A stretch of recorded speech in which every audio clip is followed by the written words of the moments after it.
Présentation de la semaine économique du lundi 25 au samedi 30 août. Bonsoir à tous, bienvenue dans votre rendez-vous économique de la semaine. Nous allons analyser ensemble les publications majeures prévues du lundi 25 au samedi 30 août. Exactement, installez-vous, on passe en revue jour par jour. Lundi 25 août. Un début de semaine marqué par un jour férié au Royaume-Uni, ce qui signifie des volumes plus faibles sur la JBP. Mais attention, à 04 heures, l'IFO Climat des affaires allemand août sera publié, devise concernée EUR. C'est un indicateur clé sur la confiance des entreprises. Puis à 10 heures, les ventes de logements neufs aux États-Unis, juillet, impact direct sur le USD.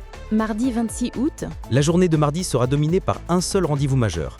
À 10 heures, la confiance des consommateurs américains, août, publié par le Conference Board. C'est un chiffre très suivi car il donne une idée de la consommation à venir, devise concernée USD. Mercredi 27 août. Jour férié en Inde avec la fête de Ganesh Chaturthi. Mais à 10h30, on surveillera de près les stocks de pétrole brut américain, un indicateur qui influence fortement le USD et surtout le marché du pétrole. Jeudi 28 août. Grosse journée américaine. Exact. À 8h30, les inscriptions hebdomadaires au chômage aux États-Unis, toujours un indicateur suivi. Puis le PIB trimestriel T2 du pays sera publié, une statistique très attendue qui pourrait secouer le USD. Vendredi 29 août. La semaine se termine avec une matinée chargée pour l'Europe.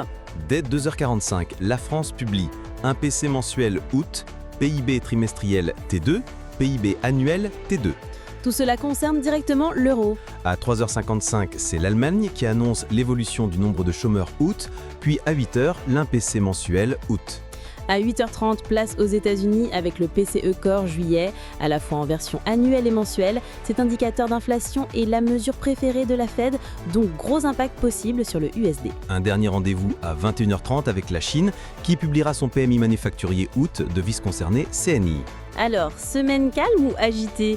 Clairement, on s'attend à une semaine animée. Entre le PIB américain, le PCE Core et les chiffres de l'inflation en Europe, les marchés auront beaucoup à digérer.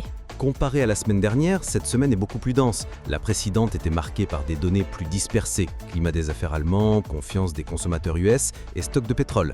Mais là, on a des statistiques lourdes comme le PIB et l'inflation. Résumé de la semaine passée, 18 à 22 août. L'euro USD est resté stable, oscillant légèrement autour des 1,09. Le USD JPY a continué sa hausse, soutenu par un dollar solide. L'or s'est maintenu au-dessus des 1900 $, preuve d'une certaine prudence des investisseurs. Point clé à surveiller cette semaine. 1. Le PIB américain, jeudi, un chiffre décisif pour la Fed. 2. Le PCE Core, vendredi, indicateur d'inflation clé pour les décisions de taux. 3. Les données françaises et allemandes vendredi matin, qui pourraient secouer l'euro. 4. Le PMI manufacturier chinois samedi, indicateur du dynamisme industriel asiatique. Voilà pour notre aperçu économique de la semaine du 25 au 30 août. Préparez-vous, ce sera une semaine rythmée avec de belles opportunités, mais aussi plus de volatilité. Restez connectés, on se retrouve demain pour suivre ensemble les premiers chiffres.